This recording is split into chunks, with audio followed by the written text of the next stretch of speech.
Let's talk two-star pitchers and sleeper hitters. Looking at you, Lawrence Butler, up next on Fantasy Baseball Today in 5.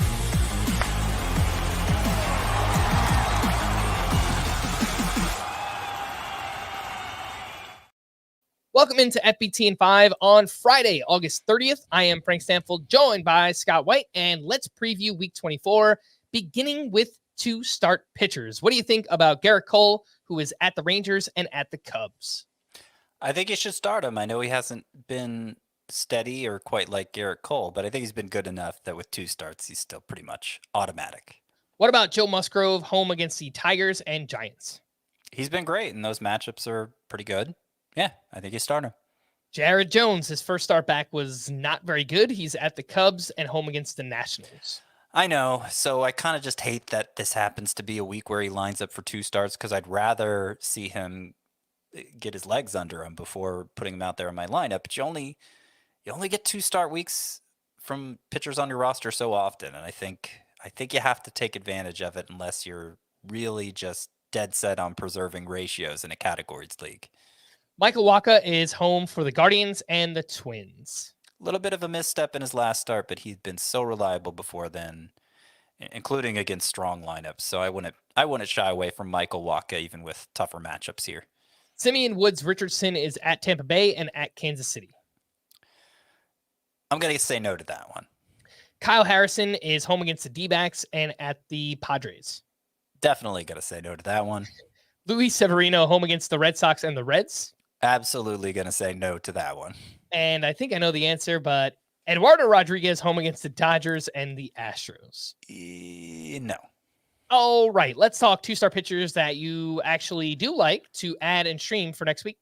Okay, there's a lot this week, and there's a lot of sleeper pitchers in general. Like, I could have come up with a list of 10 just one-start pitchers, but then there were these 7 2-start guys that I felt like I had to get in there. So let's talk about them. My favorite of the 2-start options is Jeffrey Springs. Tough matchups against the Twins and Orioles, but 3 of his last 4 starts have been great, and I think you ride him out. Osvaldo Bido of the Athletics. Good to get another name in here. He has been amazing of late. Last 4 starts, a 1.17 ERA, 0.61 whip, 8.6 K per 9. And I don't really understand why he's been so good. Fly ball pitcher, so that helps to limit hits. But of course makes Osvaldo Bido vulnerable to home runs. Still, his matchups this week, Mariners and Tigers. I think you give him a shot. Keep going here. Brian Bayo, he's had a bunch of quality starts recently. He gets the Mets, which isn't a great matchup, but then he follows it up with the White Sox, which is as good as it gets. Ryan Nelson has looked great since leaning on his fastball more. Giants, Astros are the 2 matchups, which are whatever. He's just been so good. Ryan Nelson, I think you use him. Andrew Heaney, Yankees, Angels. Bad matchup, good matchup. That's more of a points league recommendation. So is David Festa, Rays, Royals. Good matchup, bad, same thing. But he's been pitching well for the Twins. And then Andre Palante of the Cardinals, ground ball pitcher, tends to get quality starts. Brewers and Mariners are his matchups. I think he's a good play in points leagues. And the single start streamers, as you mentioned, those look pretty good as well. Yeah, so Spencer Arrighetti's facing the Reds in Cincinnati, and then Bowden Francis gets the Phillies. But they have been aces, basically, lately. So I don't think it matters what the matchup is. As long as they're less than 80% rostered, I'm going to put them here at the top of the list even. And that goes for this week as well. Then we skip past those 2-start names I mentioned, and you get Tobias Myers facing the Rockies in Milwaukee. Let me give you a few bonus recommendations real quick since there are so many names, so many one-start options that are good. Albert Suarez against the White Sox. Mackenzie Gore's looked good in his last couple starts. He gets the Marlins. Zebby Matthews against the Rays. Dean Kramer, 3 good starts in a row against the Rays. Cody Bradford against the Angels. And then J.P. Sears and Joey Estes against the Mariners.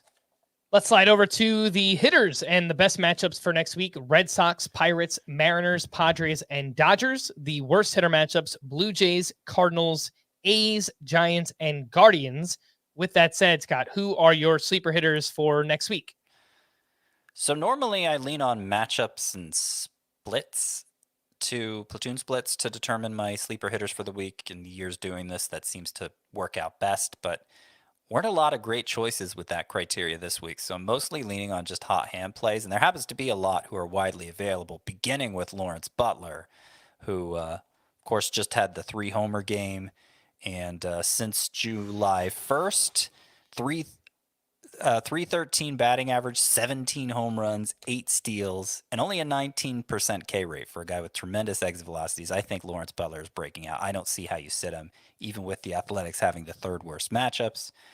Pete Crow Armstrong has been hot. Spencer Torkelson has been hot. Connor Norby has been hot. And in Norby's case, a lefty masher too. The Marlins have 3 of those on the schedule. Not necessarily the greatest matchups for those hitters, but I still think they're more advisable than some of the ones who do have good matchups. MJ Melendez has had a good August, sits against lefties, but the Royals are facing no lefties this week. Brian De La Cruz actually has good matchups, second best for the Pirates. He's been heating up a bit too. 5 lefties on the schedule for the Pirates, and De La Cruz is batting like .290 against lefties. So that's a good play. Jose Tena, 5% rostered, the Nationals' 3rd baseman, good exit velocities, has been hitting well, especially against right-handers. And that's all the Nationals are in line to face this week. Finally, a couple Red Sox, since they have the best hitter matchups, Masataka Yoshida and Wilyer Abreu.